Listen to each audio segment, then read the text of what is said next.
ചേച്ചി ഇന്നലെ വിളിച്ചപ്പോഴും പറഞ്ഞതാ ഗൗരി ചേച്ചിയുടെ കാര്യങ്ങളൊക്കെ നോക്കണേടിയെന്ന്. ഇപ്പൊ എല്ലാവർക്കും വിഷമായില്ലേ? ഗൗരി ചേച്ചി മുരളിയേട്ടനൊക്കെ ഇതെങ്ങനെ സഹിക്കും?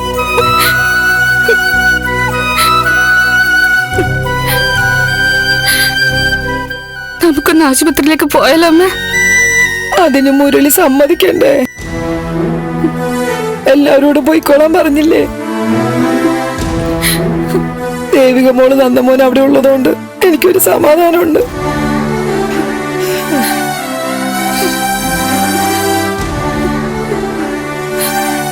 ഓരോ ദിവസവും രാത്രി ഉറങ്ങുമ്പോ ചിന്തിക്കുന്നത് നാളെ ഗൗരിക്ക് എന്തൊക്കെ ആഹാരങ്ങൾ ഏതൊക്കെ സമയത്ത് കൊടുക്കണം എന്നാ. ഇന്ന പഴം കഴിച്ച കുഞ്ഞിന് നിറം വെക്കുമെന്ന് കേട്ടാ അത് വാങ്ങിക്കൊണ്ടുവരും. ഇന്ന ഇലക്കറി കഴിച്ച കുഞ്ഞിന് ബുദ്ധി വെക്കുമെന്ന് പറഞ്ഞ അത് വാങ്ങിക്കും.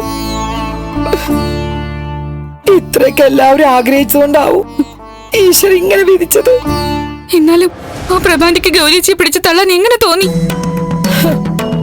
ചേച്ചി ഗർഭിണിയാണെന്ന് അറിയായിരുന്നില്ലേ? അങ്ങനെ അല്ലെങ്കിലും പ്രഭാന്റി എന്ത് അധികാരത്തിൽ എങ്ങനെ ചെയ്തത്? പ്രഭ കുഞ്ഞിനെ എനിക്കൊന്ന് കാണണം. എന്തിനാ കുഞ്ഞിനെ കാണണേ? പോട്ടെ സാരമില്ലെന്ന് പറയാനോ? അമ്മയുടെ മുഖത്ത് ഒരുപാട് തവണ തല്ലിയിട്ടില്ലേ അവര്? ഇപ്പൊ അവരീ ചെയ്തതിന് തിരിച്ചു കൊടുക്കോ? മുഖത്ത് നോക്കി ഒന്ന് പൊട്ടിക്കോ? ഞാനും വരാം. പറ്റോ അമ്മയ്ക്ക്?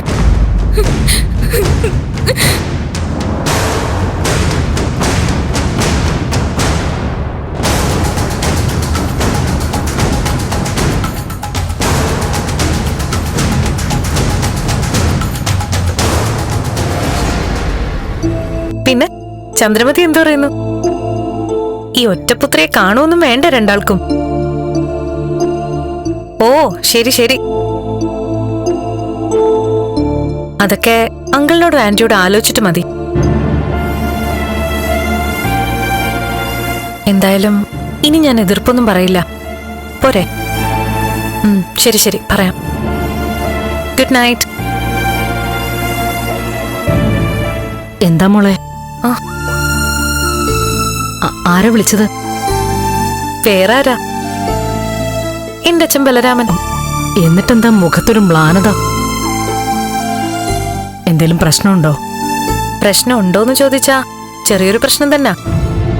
എന്താ? നന്ദന്റെ കാര്യം തന്നെ. നന്ദന്റെ കാര്യമെന്ന് പറഞ്ഞാ?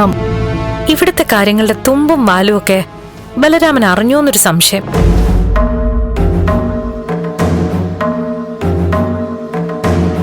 ഇല്ലെങ്കി ഇത്ര ധൃതി പിടിച്ചിങ്ങനെ പറയില്ല.